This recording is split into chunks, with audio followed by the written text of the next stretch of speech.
Good afternoon, everyone, and welcome. My name is Courtney Trapella, and I'm the Executive Director of the Shelby County Chamber of Commerce. It's wonderful to see so many faces here today. We truly appreciate you taking your time out of your busy schedules to be with us. Before we begin, I'd like to acknowledge a few people that have made this event possible. First, we'd like to say thank you to the Knights of Columbus for hosting us and providing a wonderful lunch. We truly appreciate their partnership. Next, we extend our sincere gratitude to our incredible sponsors. Their generosity is what allows us to put on events like these, and we couldn't do it without them. Please join me in thanking Caldwell's Inc., Barnes & Thornburg, Runnabone Construction, HWC, and the Shelby County Drug-Free Coalition.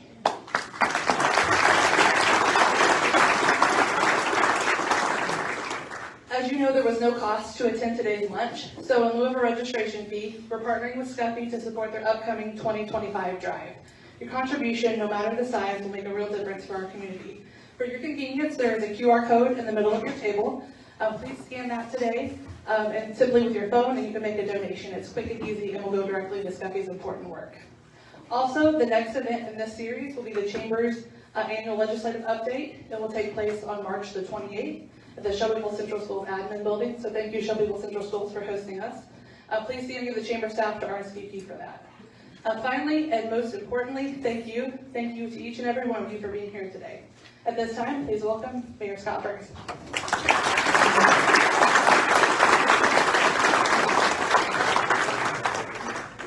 You want to just read all this? No, you did such good. a great job. I guess I'm on the hook then. Well, hey, I really appreciate what a great crowd today. It's impressive to see this many people get out in our community that care about our community. It's very important, you know, the input from everybody is so important in our community, what we do. We can't do anything by ourselves, and we need all the help we can all the time.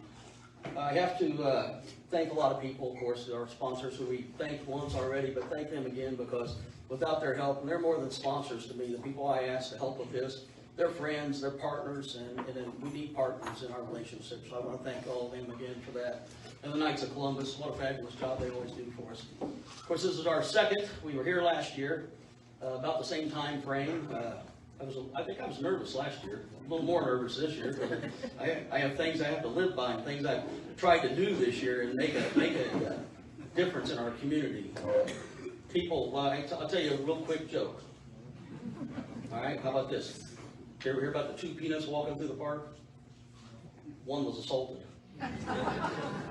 So people ask me all the time why I ran for mayor again, because I wasn't going to make it as a comedian.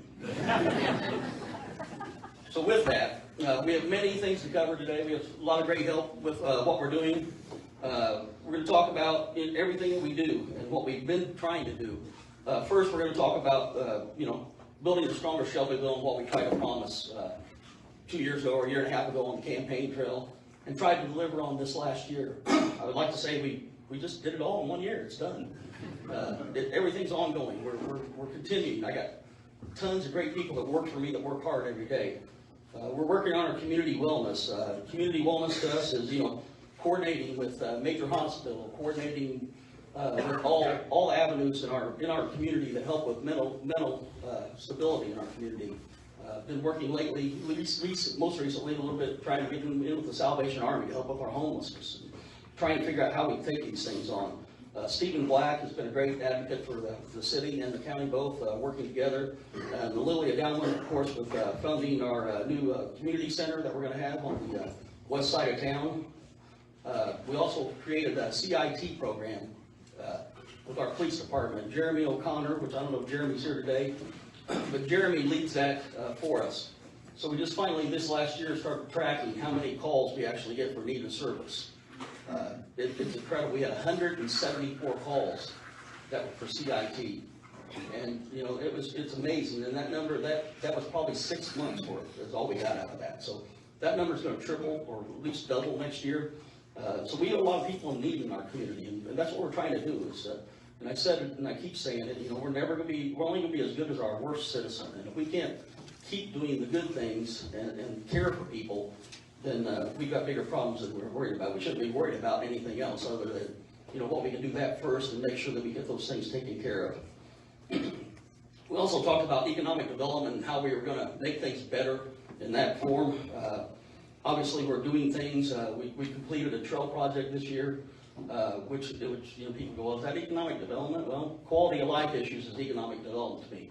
We're gonna build a new amphitheater in the Blue River Park, which I believe is gonna be a very successful, operation. We're cleaning up blighted properties in our community.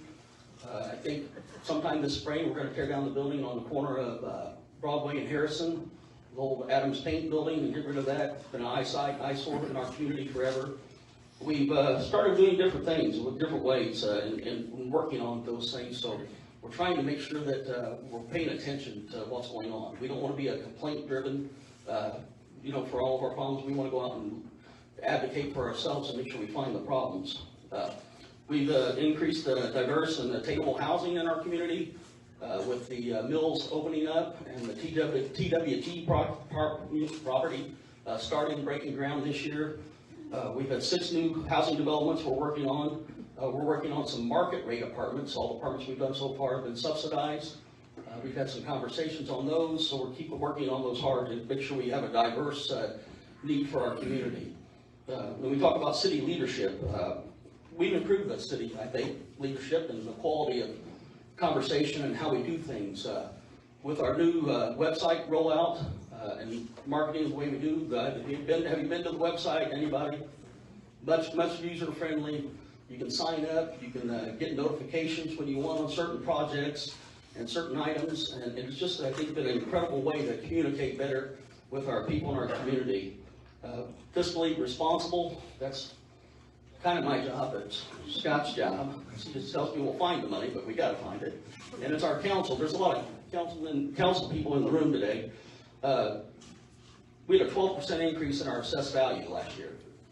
We can only raise our budget 4%. We actually cut our budget last year to this year by 3%. So we're being fiscally responsible, and the council did a great job, and Scott did a great job with the budget, putting that together so we can be, you know, fiscally responsible. It's going to be more glaring on us in the future, from what I hear. Some guy that got elected governor, Braun is his name.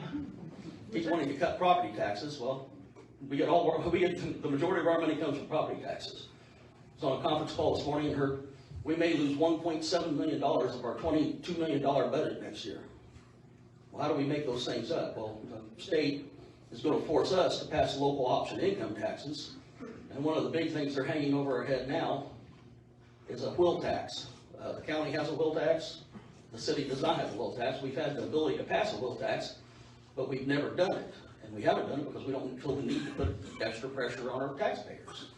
But those things, they're hanging over our head that we're going to lose our CCMG money, which are community crossing funds, which we use to pave our roads and do all of our repavement every spring and fall. So that's over $1 million. So they're going to force our hand, and they're not going to give us the $1 million unless we pass the $25 wheel tax. So that game is going to be played for a long time. I hope all the things the governor is wanting don't come to true, but because property tax is truly the way we're funded, it's going to be a bigger hit on the schools, and I know Dr. Vance is in the room, so we're going to have to figure out things together and try and figure out how as a community. County's going to lose money, we all do in that formula, what they're proposing in front of us right now.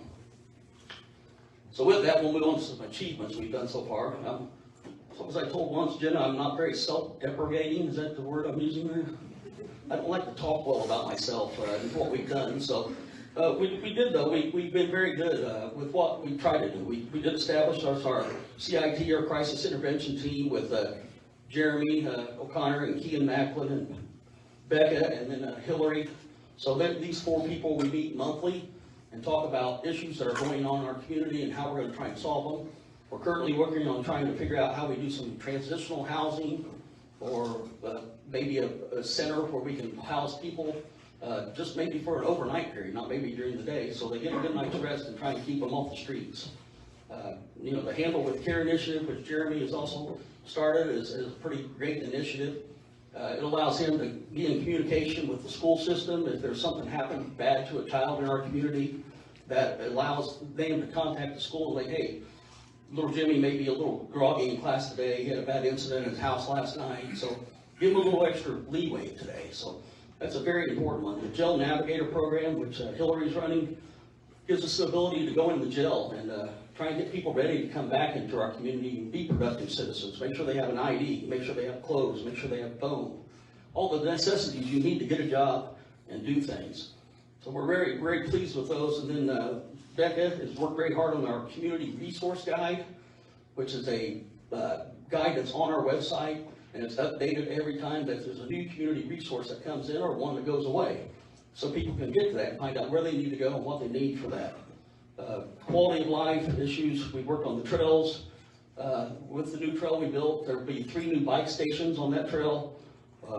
We've been doing, the amphitheater and trying to get improvements on North Riley Highway, which is going to be need some patience this spring with that. So putting the 2 new roundabouts in.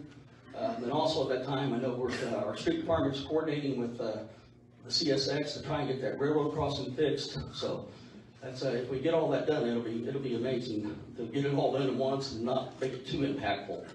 But we're trying to get those things done without too much impact on the community. So there'll be a median in that North Riley Highway job, which will be trees and plantings in there. Just a boulevard type entrance and better entrance to our community. Be more welcoming to go with our nice downtown that we have, and keep things going in that direction. So that's also working on Hessian Drive 2, which most people don't know where that is or what that is. But Hessian Drive 2 is off of the 109 exit. Hessian Drive is off the 109 and comes down to 300 now. We're now going from 300 down to Walter Road. And with that, it's going to make more opportunities to bring more industry into our community and get there. And eventually, that road will someday, maybe not in my lifetime, but it's supposed to go all the way down to State Road 44 on the west side of town. And I believe that's a key thing to getting our community on the west side growing. Because it'll give you an avenue to get back to Interstate 74 in probably 5 minutes, uninterrupted, and it'll be a nice quality of life issue for us there. But we'll continue to work on the economic development. Rebranding was one of our big things. Jenna, everybody knows Jenna. Wait, Jenna, you're in the back room back there. Jenna, we did a rebrand in about 4 months, and it usually takes about a year and a half to do a rebrand. Very successful rebrand. Got a lot of good outcomes from it. We're constantly engaging outside of our community to try and get people to know who we are. We reinvigorated our code enforcement. Like I said earlier, we're not complaint driven anymore. For 20 years, we've had a compliance officer, and he was always told that you wait for somebody to complain before you go out. So now he's actively going out every day in the city and looking for projects that we can take care of and do. We've been with the business development, which I think Brian's going to talk a little bit on, Ready 1.0 and 2.0 projects. The Early Learning Center, great. If you haven't seen that yet, out in Telleplex, that's a great ad for our community with child care out there. We mentioned earlier the amphitheater, Shelby County Players Building. If you haven't been in that building, that's going to open, I think, the middle of the month, and it's a fabulous building to be a part of. The TWG apartments and the Mills apartments were part of the Ready monies. We talked about North Riley Highway and how it's going to be a better entrance to our community. Housing permits. We had 92 single-family homes, 8 mobile homes, 4 condos, and the 837 lofts, and totaled in $45 million in assessed value to our community. So we're happy to keep those things moving along with the projects that are ongoing. We've been able to keep our tax rate low in the city. It's actually gone down the last 3 years. Everybody thinks their taxes have gone up, which they have because of assessed value of your home. But if you look on the very bottom, there's a part there that talks about property tax, and it shows the city rate by itself. And our city rate has actually gone down the last 3 years in a row, and we assume it's either going to go down or stay the same this year. So we've been, working on the city leadership, like we talked about, and trying to get things moving in that direction. It's hard. We've been trying to keep people notified. It's hard to make people drive them to places to learn. Like I said, our website is a great function to have, and people just need to go there. We have had some staff change over this year in the city. I guess fortunately for us, we hired Chief Dwinger first of the year last year, and Chief Lutz to be our police and fire chiefs. And then also Shane Peters, who's here, came in as our new street department head. We have had our city engineer did quit. We hired a new city engineer, Tyler Comstock, a local kid. I think he's a kid, right, Tyler? Yeah. They all seem like kids nowadays, but Tyler's doing a great job learning. We've been trying to, get things changed a little bit. We separated our building and planning departments in the city to make it more functional. Adam Rude was in charge of both, and we took Adam and just put him in charge of planning so he could really concentrate on that part of the job, and made Chris Hext into our building head of the building department, and that's it's going well. It's, of course, with every change, who likes change? Everybody knows that one, don't they? A baby with a wet diaper, and that's about it. So, but we're trying to do things to make things better in our community. We also, our water resource recovery director quit on us, and so we have Shelley Higdon as our new water resource recovery director, and she's doing a fabulous job. And we're in the midst now of our airport's been managed by a third party operation. We're getting out of that contract with them, and we're going to go back into hiring our own airport manager and having the city truly functional and run the airport. We believe the airport's one of our most underutilized assets in our community. We're looking on trying to get a flight school out there, and Miranda Smith, who is currently working for the company that's out there now, she's going to stay on and be our employee and be our department head at the airport. So we're looking for great things to come out of our airport and try and make things, just put something out, be better. We got to be better at everything we do. Had a conversation the other day with somebody that said, well, we tried, and maybe this is just where we're at. And that's not the answer. We got to keep trying harder. And of course, as most people know, in Shelbyville, we have to try harder. We're kind of the unfortunate one, kind of down on the bottom. No one pays attention to us, and no one knows where we're at. More achievements. We have the digital accessibility, entrepreneurial investments in our citizens, infrastructure enhancements. Every year we work on some project somewhere, whether it's wastewater or streets and roads, operational organizational soundness, always trying to do those things to make it easier, more accessible for our community. Increased housing options, which we've been working on for a long time. We continue to work with our sister city very strongly, which is very important and deep in my heart. It's, Stu Kaplan sitting right here, with Makuta. I've been to his father-in-law's place in Japan. It's a great opportunity to travel and do business. We were very lucky.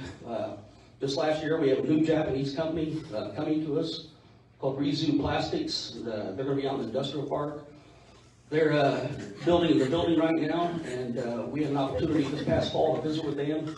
I'm sorry, I'm still all your finger on this. All right, well, we have a new company. Maybe one more. So Brian Hadlib. Maybe one or two more. But that that's part of our sister city. People think when we go over there it's a vacation. Well, last year when we were there 5 days and had 7 meetings. You want to fly and spend 24 hours on both ends getting there and getting back. It's not a vacation, but it brings good things. I mean, we're getting ready to send another group of students this year to Japan. They're also sending their students over here to be with us and live in homes and learn the American culture.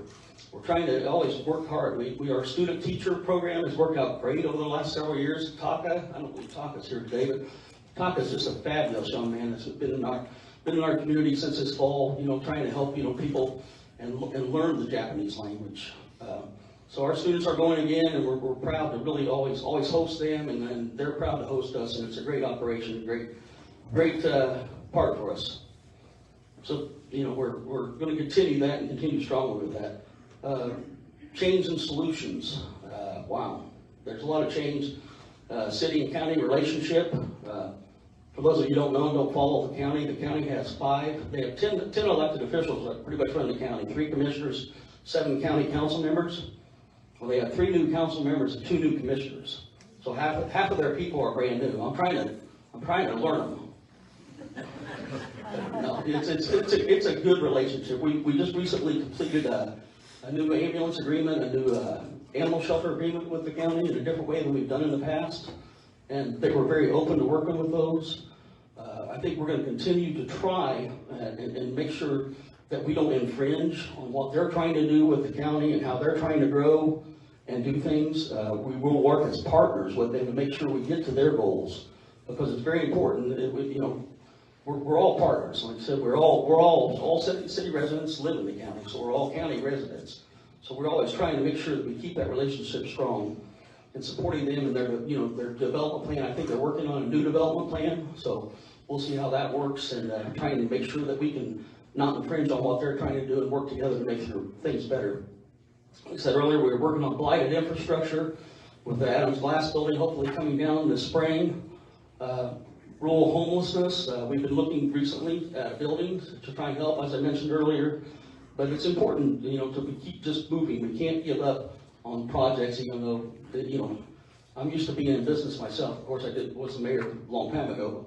But things just take a while in government. So, people think that we're going to change things immediately. It's just not going to happen, but we're going to keep working, no matter how many walls we bump into and do. So, I guess that's my part right now. Can I go well? I took all your thunder, sorry. Right now, Scott Asher is going to speak, though. Scott, I can't tell you enough. Scott's been our clerk treasurer. This is his 6th year. Just a fabulous job. I mean, dedicated. He has a great staff, I think, is what's more important, like we all do.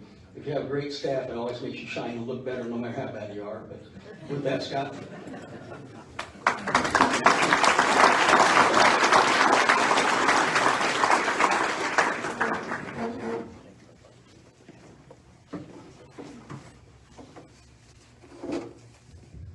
Thank you, Mayor.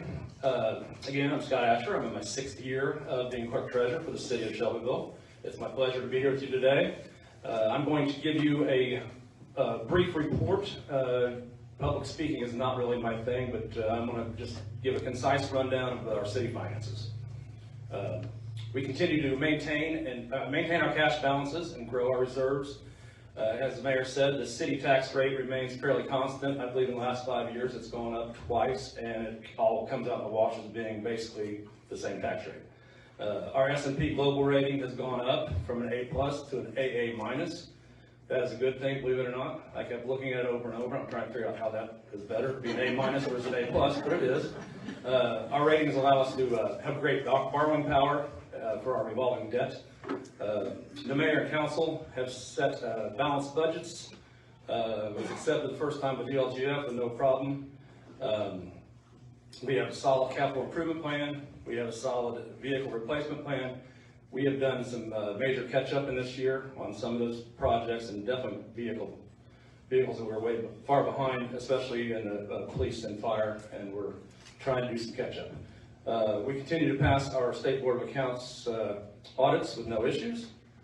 I believe the most exciting thing that I'd like to share with you today is our investments for 2024. Are you ready for this? $2.51 million in interest in 1 year. To me, that's something I'm very proud of. I know it's not going to be an ongoing thing. It's special circumstances of what 2024 brought us in the financial world. But we are obviously going to keep doing our best to keep bringing these funds in. It's definitely a priority of mine. I'm also excited to see some of the new projects the mayor spoke about, the Tom Hutchin, the North Riley Amphitheater, the new roundabouts. These are all great projects that I look forward to seeing the progress of. Communication with the mayor, council, and department heads continues to be spot on with my office. Mayor Ferguson has given us a clear path of leadership, and it's my job to put together the financial plan to move forward in 2025 in the future. I truly look forward to growing together as a team and a city. Now, just a little bit about my office, if that's okay with my staff. I have a phenomenal group of people. They're back here in the corner. Nobody puts my office in the corner. They work hard, they train hard. There are rarely any training opportunities we don't take advantage of, whether it's AIM, State Board of Accounts, DLGF, Empress, Keystone, nonstop training, trying to get better all the time, trying to cross-train to where everybody can step up when need be. When I travel the state and talk to other clerk treasurers, there's no doubt at how lucky that I am just talking to them about my team. I don't think, I put them up against anybody in the state. I really do. Please remember my office is a wealth of information. Anybody needs anything in my office, please don't hesitate to contact us. It is our job to pull any financial records for you, any records requests for you. We'll sit down with you, try to teach you something about the budget, try to teach you something about whatever you want to know. My goal today was to get a slight overview of the city financials and assure the public that with this mayor, council, and department heads, we as a city are in great hands. Thank you for having me, thank you for your time, and thank you for caring about this great city.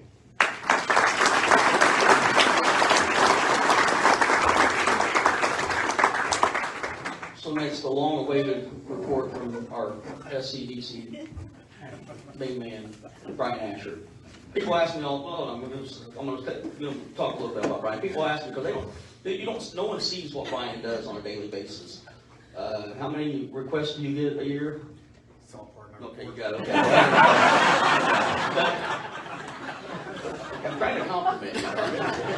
So you know, but people ask me, and they, so well, does he really do anything? And Brian works his tail off. I mean, we're lucky. He and I have a great communication path, and he's been easy to work with, and doesn't matter if it's 10 o'clock at night or 8 o'clock in the morning. We don't do mornings very well, neither one of us, but it's been a pleasure to have somebody to work with that's as easy to work with, and trying to get things done for our community. Thank you, Scott, and thank you, Scott. Scott also. Well, my mom always taught me to respect my elders, so that's why I let my brother go in front of me here. Just wanted to clear that up, meaning that he is older than me. So, and then I want to compliment Mayor Ferguson on getting a crowd here. You can always get people here with free food, free drinks, things like that. So that's you can always bump that up. So great job with that. But good afternoon, everyone. I am Brian Asher, the Executive Director of Shelby County Development Corporation. And I'd like to thank the Chamber, Mayor Ferguson, for allowing me a few minutes here today. I was told I only had 45 minutes, but I'm going to try to cut it down a little bit for you guys. So, but yeah, thank you to everyone here as well. It means a lot. I mean, you just see all the people around here who want to be involved, are involved, just kind of want to that care about our great city here. So thank you for being here. As far as Shelby County Development Corporation goes, we've had another exciting year this year. We had 109 requests, there's your answer, requests for information on project inquiries. These inquiries are sent to us by many different ways, but most notably the state sends us RFIs. We get some from companies directly, commercial realtors, and site selectors. But the RFIs that are sent to us, just to give you on a few things that we do at my office, they're no easy task. These come to us, I said 109, so we're one every 2 days, working days that is. And these requests can be 10 to 15 questions. Those are the great ones and the easy ones. And then you get ones that have 1,000 questions. So at this time, I'd also like to thank Deborah Tracy, who's sitting around here somewhere, my assistant. Thank you to her. She does a lot of this work. Thank the city, the county, because there's many questions that we can't answer. We have to go to them, and definitely our utility partners. As businesses come in, they need to know what utilities are involved, so we rely on them as well a lot. So thank you for that. Currently, the mayor, Commissioner Nathan Runnebohm, and myself are pretty knee-deep in Ready 2.0 projects. The mayor kind of mentioned a few of those, so I won't reiterate some of those. But our region is called Accelerate Rural Indiana, and we continue to be the top of the list for all the regions out there in the state. Our Ready 1.0 projects, we've already spent 65% of our allotted money, and the state came out with you had to spend over 65% to start your Ready 2.0 projects. So that's where this becomes important. So we are the only one in the state right now that is allowed to start working on Ready 2.0 projects, or start spending that money, I should say. That's being the only one in the state. That's a huge accomplishment. And shout out to my partners here, and as well as shout out to Mason and Craig from HWC, who help us a lot with those projects and the whole region. So thank you very much for that. Another project that we're working on right now that you guys probably are not aware of is we're working on a master plan. Adam Root, American Structure Point, myself, and some city workers. So we're working on a master plan for some land near Miller Avenue and 44, kind of heading towards Franklin, if you guys know what I'm talking about. So what this is going to do is we're working on a project where able to take this to developers. We had to come up with a master plan, but it would start with retail in the frontage of it. And then heading towards the back, we'll have multifamily, condos, single family behind, with walking trails. It's similar to something that you're gonna see, there's a new one going in on Barbersville, but something you're gonna see like in Fishers, that you're gonna see. So we're hoping to get that west side of town. That's something that I know the mayor really wanted, moving forward here.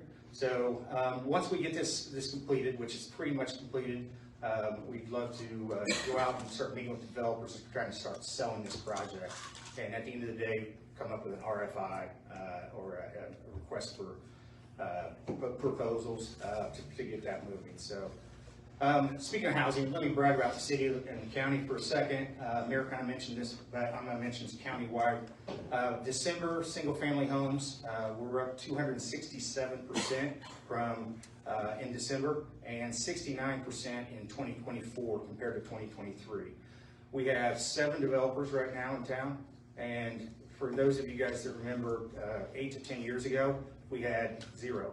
We had 0. It was just we had no developers in town building, so we're very excited about that. We want to continue this progress.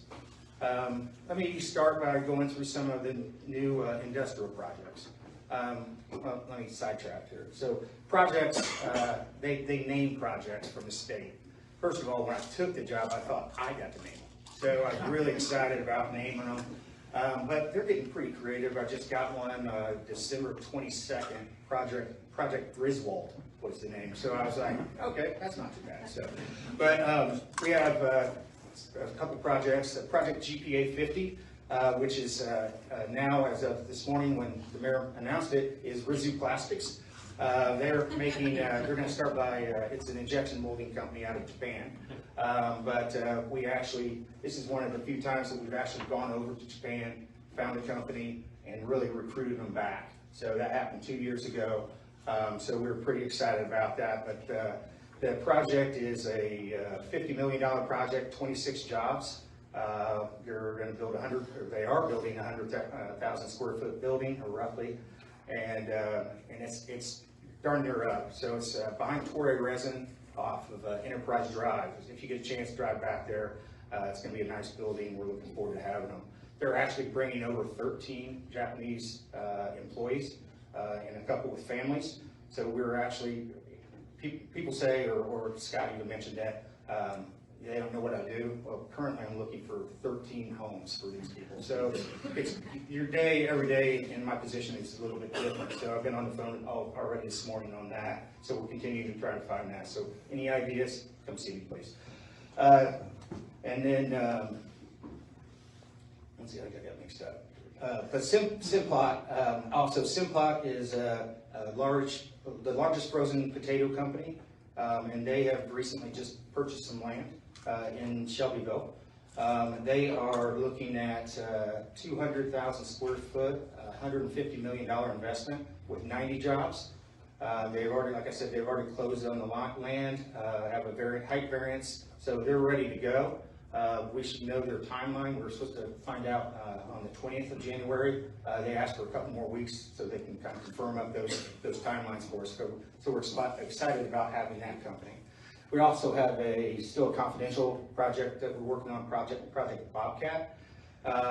They are looking to move forward in March, so you should be reading something in the newspaper about that here rather soon. It's a $97 million investment, 150 jobs, and they plan to build a 250 to 300,000 square foot building. One of the tasks that Mayor Ferguson put me on is no more crappy jobs. He said something different. Yes, yes. So low-paying jobs, or what was considered at that time. But anyway, so my task now is nothing under $25 an hour average. So we're pushing to get that, and all these businesses are way above that. So we're pretty excited about that. So we'll continue working under those rules, and so we're very excited to see those 3 companies come this direction. So the city and county, or our office, is receiving a huge amount of requests for data centers. It seems it's the thing of the future. So you're going to be reading, I know President Trump's already started to give money towards these, and we're seeing, I think we have 7 opportunities right now for data centers. So these companies utilize a huge amount of electric, a huge amount of water, but they also have huge investments as well. When we're talking huge investments, I'm talking billions, not millions, with a B. So a lot of these data centers have names like Google, Microsoft, Twitter, or X, I guess, Amazon, to name a few.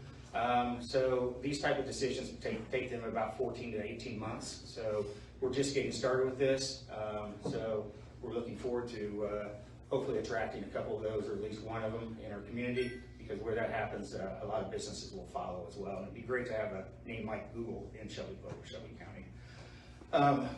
In closing, again, thank you very much to the Chamber. Courtney, thank you for putting this great event on, and thank you to the attendees. Thank you to the city and the mayor for putting it on, and our great sponsors that you've read about already. And thank you for being here, caring, learning about the great city, about Shelbyville, the next level. Plug to Jenna. And besides that, everyone have a great weekend. Okay, thank you.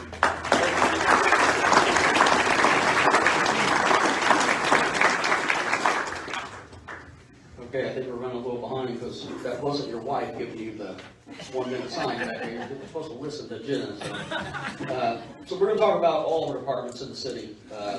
We have 13 really departments, 213 employees. I'm in charge of all of them. We have department heads that run them all, but they answer to me, and when things don't go right in those departments, I get the complaints and have to handle those. So that's not a lot of my job, because we don't get a lot of complaints. Snow was a problem this year, but we made through it. We hadn't had a big snow like that in a long time, but our street department did a fabulous job. But I think only 3 of our guys that pushed snow out of 9 had ever pushed snow before, because we haven't had any snow. So it's a learning process. I don't know how you train somebody to push snow, but you know, they got on-the-job training, right, Shane? So it was a great job by him. So I'm just going to run through these real quick, because we are running a little behind. I want to keep you guys animal shelter. The animal shelter this year has been through some changes. We've had a new 2 new heads of the animal shelter. Of course, we have a new agreement with the county that is going to reestablish our animal shelter board, which I'm looking forward to get together with them and work together on that project with them, since they do fund half of the money for that project. So they've got a new web page, which includes online volunteer and adoption applications, education resources for ordinances, low-cost spay and neuter information, and donation needs. So the new staff, they've done a fabulous job working to do it. And then if you ever get bored one day and you want to go see an animal shelter, I think we'll have one of the better ones around. Upgraded operational systems. We have timely documentation through our new online portal. Streamlined processing from intake to adoption. Increased community partnership on those. Next, our behavior, health, and equity, which Kean Macklin is in charge of. Kean's here today, but Kean's jobs. We're part of. We have the Jail Navigator program. To get people back into our community safely. She's hosted many youth and adult mental health first aid trainings. Got a lot more interesting things coming up this year. Trying to always work on all of our mental health. And then homelessness is an initiative that I'm giving Kean this year some directive to help find us some grants so we can work on our homeless issues and do a better job of those. Next, says city admin. Well, I only have one admin. Susan Baldwin, please stand.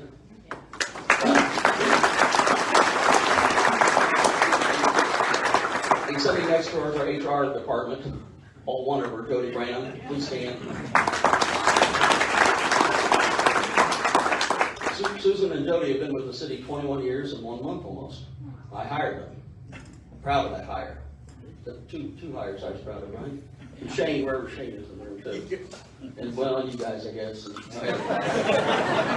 No, but without a good staff, without somebody that can run your calendar and take care of the calls that I don't need to necessarily have and handle, that's Susan's job every day, and she does a fabulous job at it. And without her, I'd be lost, and I just wanted to tell everybody, especially her, how much I appreciate your effort and what you do for me, so thank you.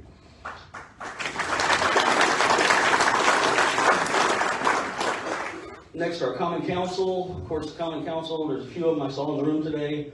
New roles and appointments, they'll be on our animal shelter and our ambulance board and doing those. They've worked hard. The budget this year, the city council actually approves the budgets. We're going to ask them to adopt some new role changes for this next year. We're going to lower the height of our grass, hopefully, so we can go from 8 inches to 6 inches before we can start cutting it ourselves to make it easier on our street department when they have to do those jobs. We're also working on a new trash and how much heavy trash people can put out. We're going to recreate an ordinance for that.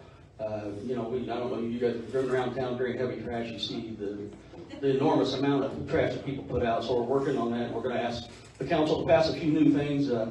I know my push was, golf cart ordinance. We've been working on that, pushing that around for a year. We haven't gotten anywhere. So I think maybe we'll get somewhere on that this year. I'm hoping, I'm praying for you guys. Thank you. So the Common Council, they're a huge role. We meet twice a month, in case people don't know, first and third Mondays, 6 o'clock, City Hall. All those meetings are online too on Facebook, so you can watch those live. So they're accessible. We're all accessible to make sure things happen. As I mentioned earlier, our engineering department, we had a change in that. Tyler Comstock, been doing a great job. Tyler's favorite part of that job, he gets to be on the livable communities with my mother. and it's been a treat so far. Well, she's in Florida, so you've got a break now. So, but that's a very valuable asset to our community, though. I mean, they look at things, they look at plans, they look at buildings, look at if there's enough handicap parking. So that's a huge asset. And you wouldn't think that's a city engineer's job, but that's his job. We've working on the McKay Road, completion with the roundabout going in at Miller and McKay this year. It's going to be a 60-day closure, just so everybody knows. That bid has been accepted by the state and been awarded to Milestone Contractors. The 60-day closure will be when school's closed, and we hope it gets done in 60 days. So it's out of our control, actually, though, because it's a state-funded product, federally funded project, and the state runs it. But we're working hard to make that happen. That's been a 3-year delay on that project due to right-of-way acquisition. So, the 2-mile trail expansion, he's had to work on that and make sure to inspect and do those things. The North Riley Highway job, Tom Hession Phase 2. We're working on, one of my directives to him was let's figure out how we make Mechanic and Harrison Street intersection better.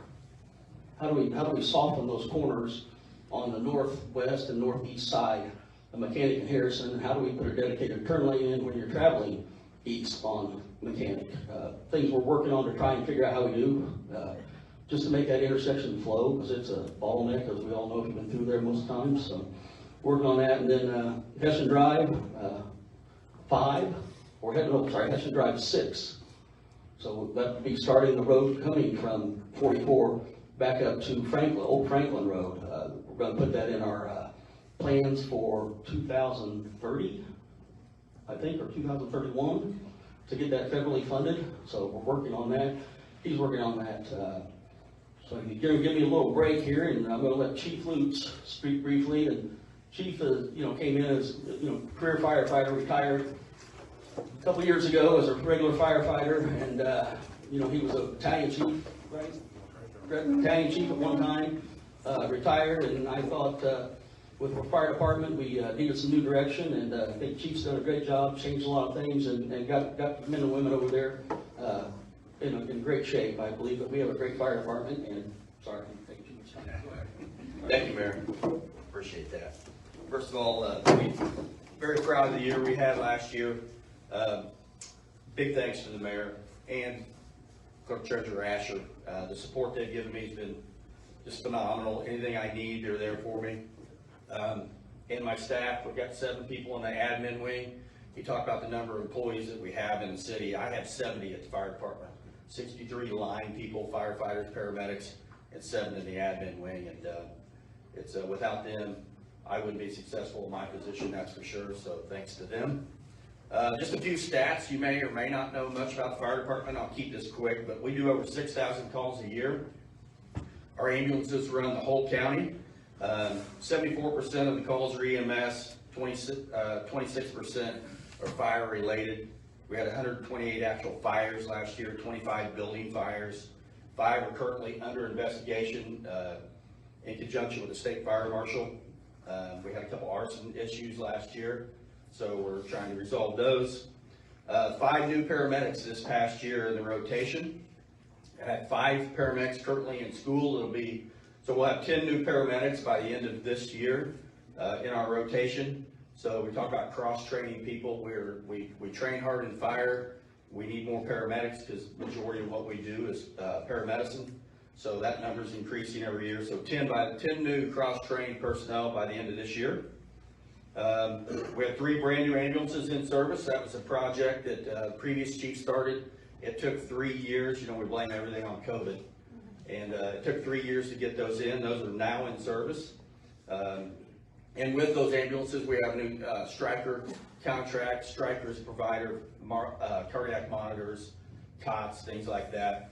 All new technology. There's like 3 laptops and cradle points and things on ambulances and fire trucks that need upgraded to keep up with the apps and the technology. All that is up to date, brand new. My staff worked really hard on getting all that implemented. We hired when the mayor and I first chatted about me taking this spot, my one wish was I needed a mechanic. We haven't had a full-time mechanic here. We hired a full-time mechanic this year. So very grateful for that. So now we can do PM and keep up on just maintenance on these vehicles. With the new ambulances, we're gonna put an engine committee together. We've got 100,000 miles on one of our frontline engines. So we need to plan forward. Hopefully it won't take 3 years to get an engine, but we gotta work our way there. So just in general, you know, just know that the men and women of the Shelbyville Fire Department work hard, train hard. And if you ask anybody in the state, they're gonna tell you how good we are and do a fabulous job. So again, thank you, Mr. Asher, Mayor Ferguson, for allowing me to have this position. I've enjoyed it and we'll just continue to work hard. Thank you.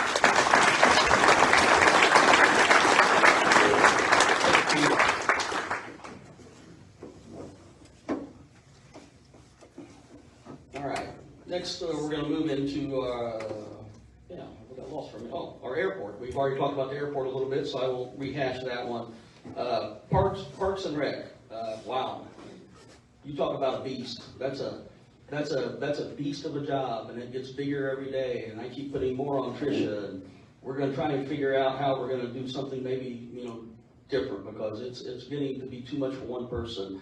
You know, they tripled their Highland Games competitors this year, and I don't know if you guys knew what the Highland Games were. That was kind of one of those kind of neat things that the city Parks Department hosted, and it turned out to be a great avenue for getting more people into our community. We have the amphitheater development, project safety for the bike trails. We had 3,114 rentals for the full season last year. That's pretty incredible. Project safety trails, added 2 safety call stations to the Blue River Trail and Canofgate Greenway, adding 3 more stations for the bike share program. The Sunrise Park concession stand is being revamped and going to be nice for the spring, for the tournaments we have down there. And I think Gary Nolly's in the room, and Michelle, they deserve a lot of kudos for this one. Hosted the USATF Youth National Cross Country Championship. It was pretty, if you didn't go out by there, you missed it, because you'll never see that many people in that park again, I hope. maybe not, but it was incredible to see. Also did the eclipse viewing, which, remember that thing that happened last year, the eclipse? Somebody talked about it once, I can't. We had meetings about it forever, but the whole Blue River Park was full of people, and the park staff, is the one that controls that parking. They're the ones that help with the parking, for the USATF event. So they put a lot of time and money in. We're now currently working on our 5-year comprehensive strategic plan for the Parks Department. It's just a lot going on. We still try and maintain our parks to be nice. We host a lot of events, a lot of softball over the summertime, which we look forward to. So she's doing a fabulous job, and we appreciate Tricia. Next in planning, Adam Ruda is our planning department. Of course, you know, as Brian stole my thunder talking about the west side, the west side development, we're really excited about that project and getting that going. You know, economic development projects we mentioned already, single family homes permitted 103, new housing units permitted 253, residential construction cost of $57.45 million, total construction cost of $86 million. So we have a lot going on in the planning department, and it's not quitting. We've had a lot of lookers to look at things, not just residential, but maybe hopefully some more commercial properties. Our building department, Chris Hext, Chris has done a good job filling in this year and coming into that role. I think when we laid it out, we didn't know exactly how it was going to look like, and it's kind of been on the fly rolling with it. And but you know, sometimes it works and sometimes it doesn't. And he's done a great job with his leadership and with our just 2 inspectors that we have inspecting all the new apartments in town. We have the Indeed, you know, Indiana partnership coming in now with being more houses, and with the 837 lofts going in, that's going to be a huge undertaking. Some more apartments for him to look at. Next, I got the Chief, Bill Dwinger is going to speak. Chief Dwinger, fabulous job. Just, I can't tell you guys enough. Probably a little more caring and conscientious than I would be, and a little more patient than I would be. But policemen are different. Policemen and women are different people, and our policemen and women do a fabulous job. They put their lives on the line every day, and people say that. They don't truly believe it, but it's true. I mean, you know, because things don't happen to each other. Well, it could happen. It could happen at any minute. And I know if I was a policewoman or a policeman, I'd be worried about every car I rolled up to and what was going to happen. So, Chief's got a tough job managing those people. We've got great people though, so he's lucky with that. But we're working on directions and doing things. He's tell you about what he did.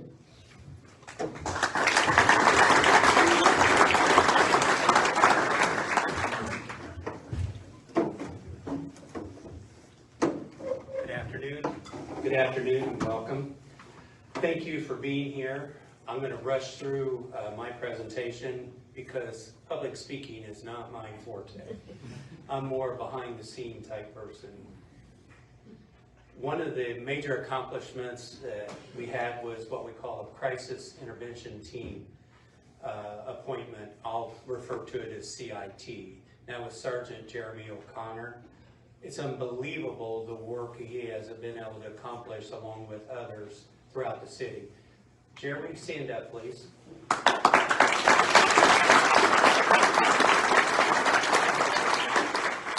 We held our first CIT training conference last year.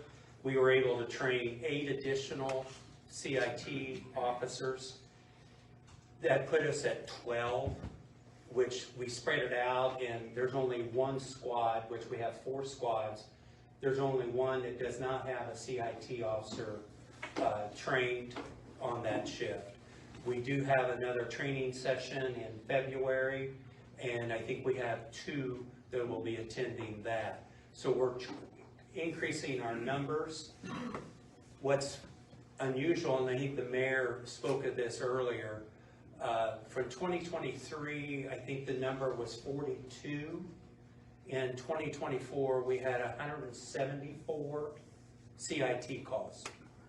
I'm not a mathematician, but I know that's a large number, and I anticipate that to be larger. Some of that is attributed to more officers being trained, but it's also we're recognizing a problem that went undetected probably for a number of years.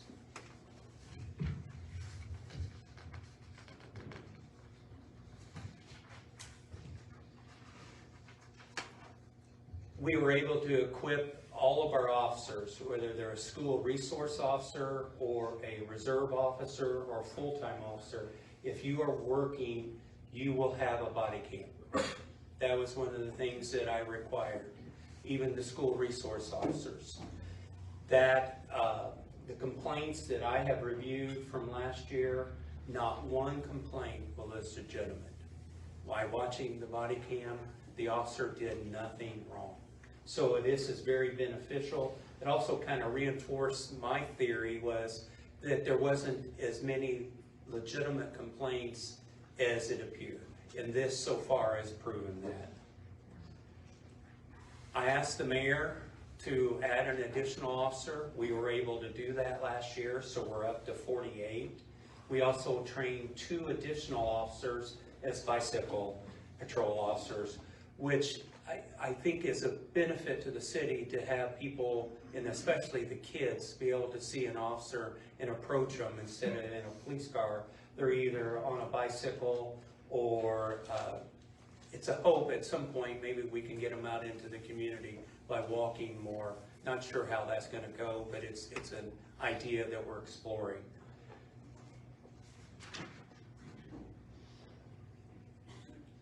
Less lethal, you hear that a lot.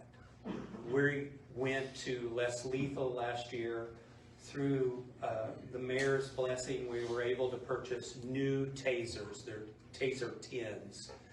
And that was able to give the officers that are out there working a better option to be able to resort to.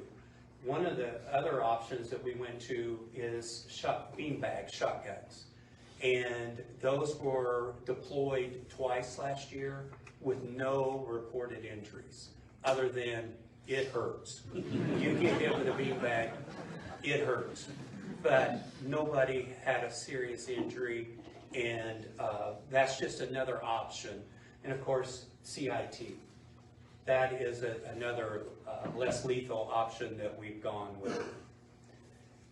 One of the things that I'm extremely proud of is our building was built in 2006, and it had not been updated since then. And the mayor found money. We were able to put in new flooring. Scott found the money. Not me. Well, both Scots. That was a big help. Probably from a resource point is cars. We had an aging fleet. They were flat wearing out. So the mayor approved through Scott. I get the impression that everything goes through Scott. So, and we were able to actually buy 5 additional vehicles last year and equip those. And this year, I don't know how Scott and Scott found the money, but we're able to get 5 additional, which is a tremendous.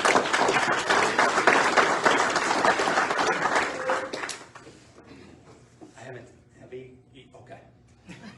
I could not do my job without the support personnel.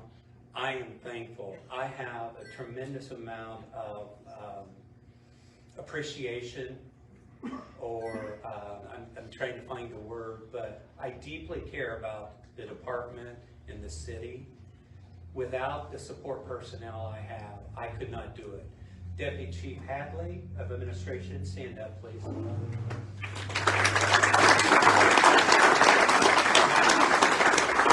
right-hand person. And Deputy Chief Brinkman, he's in charge of investigation. No, Troy, stay seated. I think I'm very appreciative of what the mayor has given me the opportunity to do. And I'm very appreciative to the city council people, Board of Works. I ask sometimes for a lot, and last year I was told no once. I don't think that was right, but that's what. Thank you.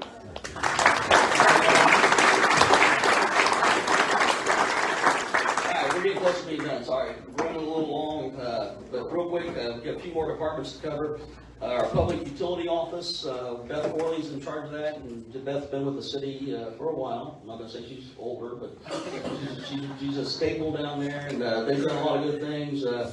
We made bill paying, convenient by, multiple bill pay options. They have online, phone, and in person.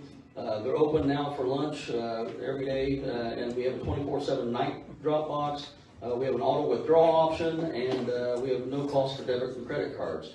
Stormwater utility, Derek Byers. Derek's in the room. Derek's, I think, one of my hires from way back. Sorry, Derek. Upgrading storm sewers and improving drainage through the construction projects. 2025 will focus on sewer cleaning and video investigations. Street department, Shane Peters is in charge of the street department. He was with me for 8 years and left for a while like I did and came back. We're both foolish, but we're getting there. Shane's done a heck of a job this year. Shane's the biggest asset to our community. He saves us money. I don't know how many times he's been out on the trash truck this year picking up trash, and he's no young pup. Snow plowed for 20, how many hours were you out on the plow, Shane? 28 hours, pushing the snow, leading by example. That's what we need to do, and our whole community needs to lead by example, and he's a great asset to have. They worked on alley approach upgrades, Progress Parkway Trail crack sealing, McKay roundabout upgrades, using Waze and Google Map integration. We're up to date, road closures on Waze and Google Maps, sidewalk program. Did over 30 sidewalks this last year. Just a fabulous job by all those men and women. I think it was said on Facebook, not that anybody reads Facebook probably, but I just do to see what kind of job I'm doing. Guy put on there one day, you got guys out there freezing to death on the back of trash trucks, and they're probably the lowest paid. Well, we gave them a good bump this year, but they're probably some of the lowest paid people in the city. And if you want to screw something up in the city, don't pick somebody's trash up. You'll get the phone calls. It's really amazing. But those guys just, I don't know why or how they do it, but they do a heck of a job for us. So Shane, thank you for your leadership down there. Water resource recovery facility. Still think it'll be wastewater treatment plant, but Shelley's new out there, and she's doing a fabulous job. We got a Headworks expansion coming. We're working on a new UV and disinfecting unit, and they're going to be working on manhole repairs this year. That's all my departments, and I tell you, it makes my job easy. Like I said earlier, I would get all the complaints if we had any. Have very few. They just do a great job. Really appreciate the effort that all the men and the women, put together for the city and what they do for us. My vision for the future. It's a lot. Can't go into it all, but we'd like more retail. I hear that all the time. What are we going to do about retail? More retail opportunities for our citizens. That's part of what Brian talked about. No jobs under $25. We got to raise our median income. We got to make things stronger and better. And we don't recruit retail. They come to us, and they'll come to us when our numbers are correct. And once we get our numbers correct, we'll have retail opportunities. But until we raise our median income, we're never going to have those opportunities that our citizens deserve. We're working on, as Brian mentioned, also the West Side development. That's been a big push. It's a food desert. It's not, terrible. The Shelby County Players has helped that by, making new presence. Once their building is done, it's going to light up the West Side a little bit and help us. We're really looking forward to that. The infrastructure development and upgrades, we're always constantly working on, fixing roads, fixing streets, and trying to fix sidewalks. We're working on our regional representation and marketing. I'm always working somewhere, trying to go somewhere and make sure people know who we are. I'm involved in the Indy Chamber quite a bit. We're going to be doing another spotlight at the track again this year. So it's going to be awesome. They invited me last year, and I was real honored to be there, and I got some good connections out of that. And just always trying to sell our community outside our community to everybody else so people know where we're at. As the chief mentioned, our police station, 2006, we currently operate out of the county jail, sheriff's department. We're looking to build a new police station, currently looking for land. So if anybody has 3 to 5 acres they'd like to donate to us in city limits. Okay, no, I thought it was worth a try. But we're working towards that in the future. I know Sheriff here today. Chris is here. Chris is going to be our next sheriff, right, Chris? Okay, yeah. Sheriff Cook and I, Sheriff, he's not forcing us out of that building, but we need to get out of that building. Dispatch is out of room because dispatch and jail command are all in the same room. It's just like everything that increases, you keep running out of room, you hire more people, there's not enough space. And we need to get out of there, so we're going to look at building a new police station. I guess future is future. I mean, hopefully, like I said earlier, these plans are slow moving and nothing's going to happen tomorrow unless somebody gives me that 3 to 5 acres. We're constantly working, and I guarantee you, everybody in the city comes to work every day and works hard for everybody. You know, if you're not a citizen in this room, you know, sorry, you're missing out, you should be. But, you know, we're doing the best we can. I see Rod Meyerholt sitting right in front of me here. Rod, I grew him out of retirement this year and come back on the Board of Works. He's doing a fabulous job for us. It's just a pleasure to work with so many great people every day. When I left the mayor's office, 12 years ago, or 11 years ago, that's the only thing I missed was the people.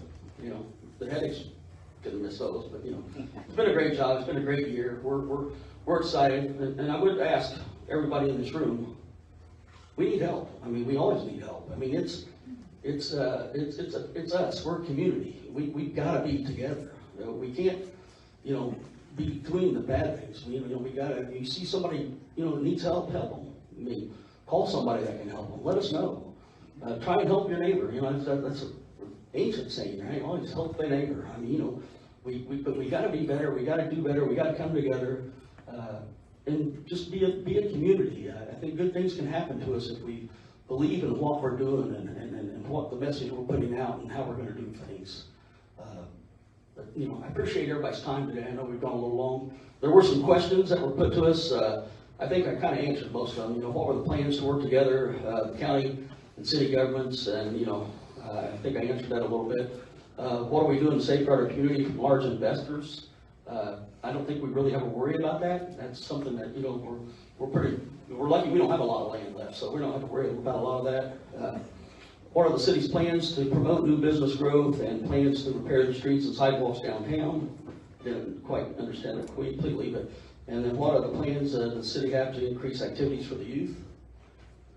You know, I didn't touch on youth. I mean, I guess I would say that, you know, raising your children is not our job. We will always try and, you know, it's a common thing. I mean, you know, we will always try and provide opportunities. I think, you know, the thing that we're going to do is we're going to support, I see Scott Spar sitting out here, we're going to support the Boys and Girls Club. And Amy's over here with Girls Inc. I mean, support those two organizations. They provide a huge opportunity in our community. I think those are things that people, that if you don't use them, you're missing out. I mean, they really do a great job. So that'd be something I would say that, you know, that's what we're going to do. We're going to support them and their efforts and what they're doing. So what's the city's plans for dealing with delinquent properties, number of homeless people, and what are the city's plans for the west side? I think we've answered most of those. So with that, once again, Courtney, I really appreciate the chamber stepping up and helping us in this.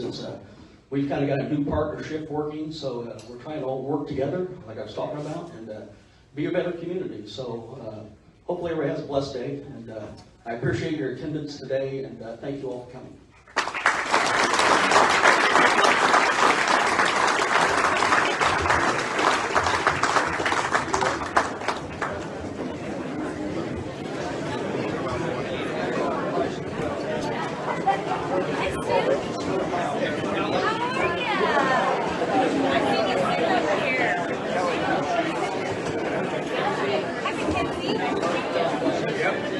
Hi, Mackenzie.